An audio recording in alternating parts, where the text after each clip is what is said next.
Hello, SPED 2010 students. Well, I can't believe it. It's officially the last week of school classes, and officially December the 1st, Friday, December the 1st, this week.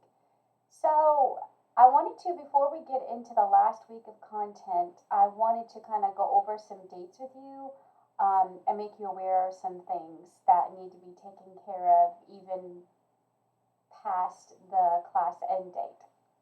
So I have sent an email out to everyone explaining when our final exam is. So the final exam week is actually starting on Monday, December the 4th and goes through December the 8th, which is a Friday. But since this is an online course, I thought that we would have it a little bit earlier. So I sent an email about that. If you've not looked at it, please look at that. So I'm actually opening our final on Saturday, December the 2nd, and then it will close on Tuesday, December the 5th at 11:59 p.m. So I thought I would open it a little bit early, just because you may want to do over the weekend. You have other finals that week. So I thought that might help you out. So just be aware of that. So again, I sent an email, but your final will open on Saturday, December the 2nd, and it will close Tuesday, December the 5th. And as I mentioned before, the final is not comprehensive. It's not over everything. It's actually going to be over Module 4. So weeks 11, 12, 13, and 14. So that's what you'll be tested on. Under week 14, in Module 4, which is what we're on this week, if you scroll all the way down to the bottom where it says assignments, you're going to see where it says Quiz 3 Final Exam Review. So there's a study guide there for you, so please look at it. And then you'll see the link to Quiz 3 Final, and you'll see again the dates are there. So you could get to the final by clicking on this link, or you can come up here and click assessments and then choose quizzes from the drop down menu to get there. But the review will be under week 14 assignments.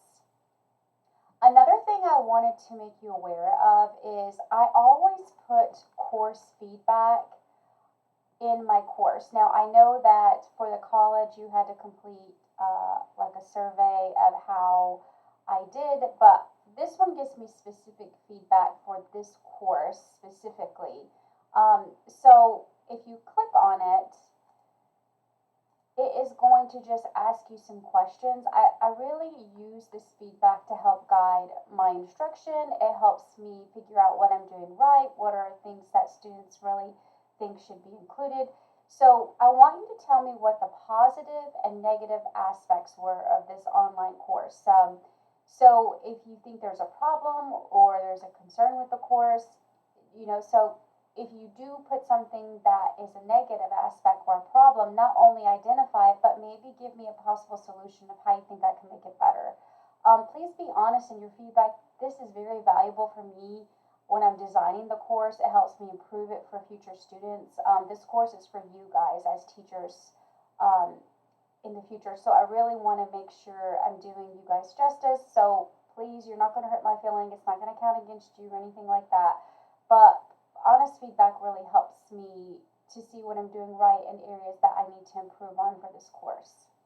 Okay, so if you'll see that, that's on there. At the bottom where you see course feedback, it actually has dates. So you'll scroll down. Course feedback is going to open today, so it's open and available. I don't know when you're watching this. I'm assuming you might be watching it on Monday, but it opens on November 27th at 8 a.m. and it will stay open until December the 6th, so one day after the finals. Okay, and that just helps me aggregate the data and pull all the data from all the students and look at it and have time to look at it, so that way I can make improvements before the spring semester starts, or at least to start on things that I'm pinpointing are maybe issues. The next thing I wanted to draw your attention to is the post-test. Now, I know it's been a while, but let's walk back to the very beginning of the semester. That first week of school, you had to do something called a pre-test. A pre-test did not count against you.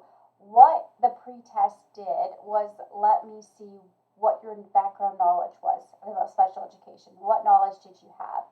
The post-test is the same exact test you took at the beginning of the semester. And what this allows me to do, it allows me to gather some more data. This is allowing me to see if you're really learning the SLOs, the student learning objectives. Are you able to master those?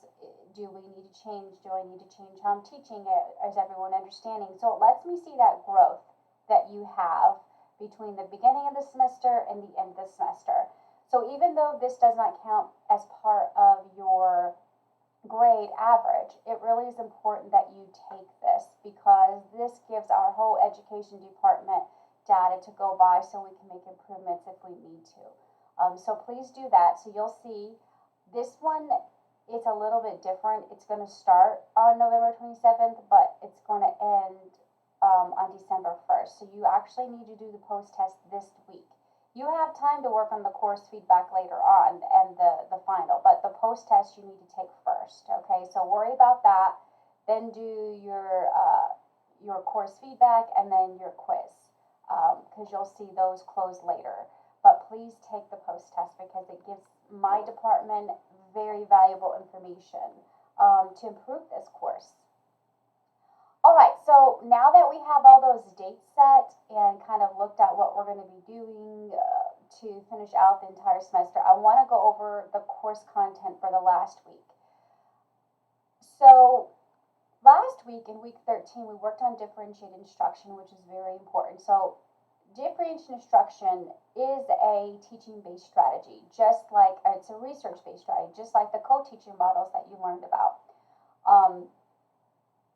These models help us be able to support the students in multiple ways, thinking about your exceptional students and those that don't have exceptionalities. So explicit instruction also is a really good research-based strategy that teachers can use in multiple age groups. So this week, that's what we're really concentrating on. So I want to go here first and look at our overview and outcomes, and then kind of explain the resources that help you, and then look at your assignment. So this week we're really looking at how can we use this strategy, explicit instruction, with all the other current practices that we know to meet the needs of exceptional learners. So you're really going to be looking at how is this strategy supporting students. We're going to look at the advantage of the instructional tools you use. Remember, these are really based on individual students and unique learners, so we have to look at those characteristics. We need to look at what support they need, what are their strengths, what are their weaknesses. I really put this in here to kind of be as a review, because I want you to connect some of this back to those co-teaching models that we learned about. So for support and learning resources, I put some things up here for you. The first thing I want you to look at is I have a video, a really good video, that's explaining what does explicit instruction mean in the classroom. And you'll see here, this is showing you in a secondary education classroom, because we want to see these models in all age groups, right? So this is showing you this in a high school classroom. This video is really good. It's from Teaching Matters, and it's really going to give you kind of an insight so you can see this happening instead of just reading about it. Because if you're like me and you're like a visual, hands-on learner, seeing this play out in a classroom and supporting the students helps. So that is there for you. After you watch the video, I have an article here that's really going to help you. This article is specifically talking about how do you use this research-based strategy to help students in reading, writing, and math. So think about those students who maybe they don't have maybe they have learning disabilities, right? And this is really going to break down some more and explain how come it's important, why is this a research-based strategy, why is this effective teaching strategy, what are we aiming for when we do this? We're thinking solely in interventions, right? This is going to intervene with those students who maybe have trouble in reading and writing and math. And what's good about this explicit instruction is that it's really structured and it's sequenced. So it's almost linear, and this approach helps students with maybe who have learning disability because it breaks it down for them, right? So when we're thinking about breaking explicit instruction down, we're looking at three main stages, right? How do we prepare the lesson? How are we interacting with the students while we're doing the lesson? And remember, lessons sometimes will go on for a day or two or a week. It depends on what you're going over. And then we're going to look at how do we break it down for the student? How do we look at what we taught? And how do we make sure the students are there? We use schema, we support them, but we let them practice it as well. So all those three stages really help that student and you're supporting them. So one thing to know about explicit instruction is you really have to make sure that you're looking at what your learning outcomes are ahead of time. You're also looking at what your students' strengths and weaknesses are, because this is going to help you prepare the lesson in a way that's going to support them. Think back to differentiated instruction and how important it is, but you have to anticipate every step. Remember, we're using sequence steps. We're breaking this down for them within that subject matter.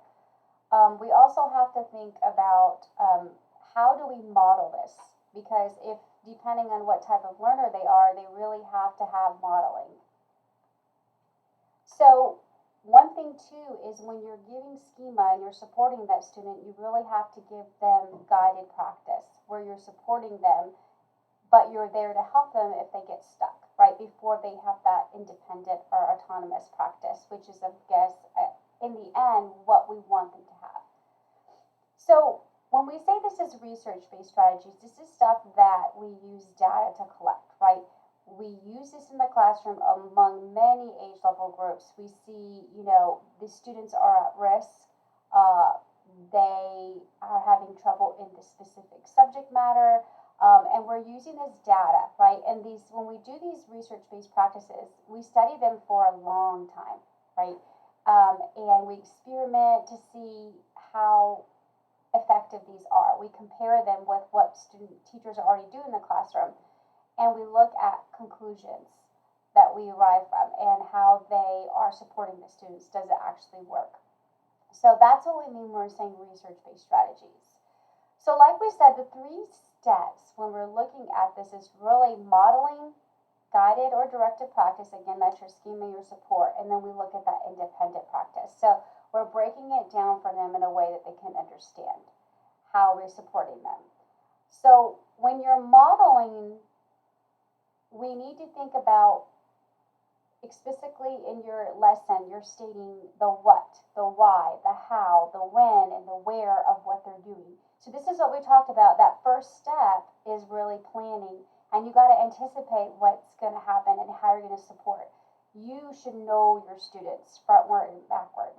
When you know your students, you can anticipate what might go wrong, what might they need help with, where would the extra support be. And we don't want to do like what we call working memory, right, with students who have learning disabilities. We really want to make connections. We want them to connect to the content. We want them to know the what and the why, explaining why we do this, how we do this, why, what does it look like. So that is really what we're saying when we say modeling.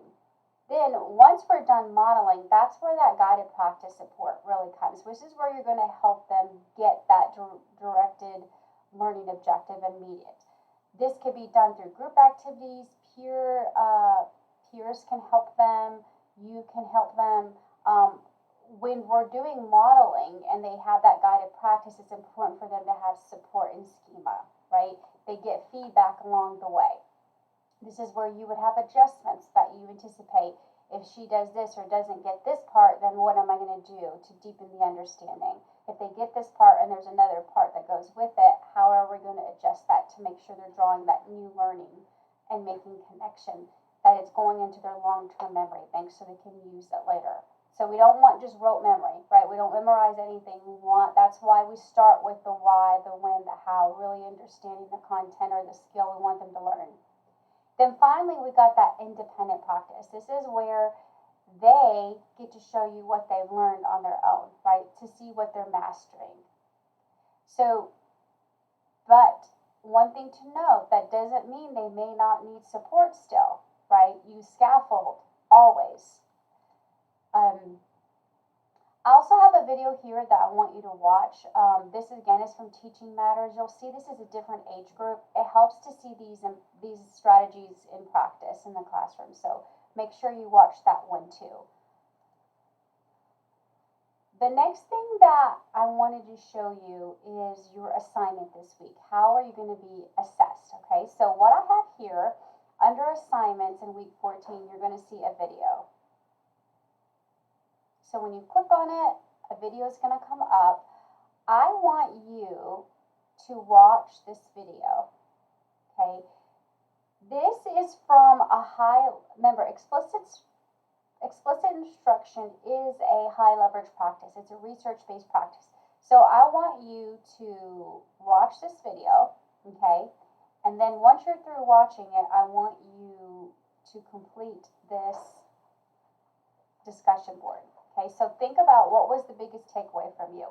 And I want you to think about it in terms of what stood out to you, what do you feel you could implement in your own classroom, right? And I want you to give me an example of how this high-level practice can be useful in your own classroom. Like, give me an example of how you would use it. Look at what you saw in the video. And then I want you to respond to other classmates' discussion posts. So that's going to be your assignments. Again, don't forget that you also have your final exam review in week 14. Please use that. That's really going to help you. It's a great study guide.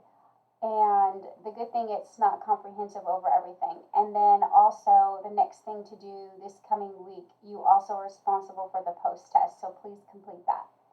And then, of course, we talked about the course feedback. And then there's the link to the final. All right, guys, I hope that you've learned a lot. I will probably do one more video as like a goodbye, but I just wanted to go over this week's content. All right, until that video, guys, take care.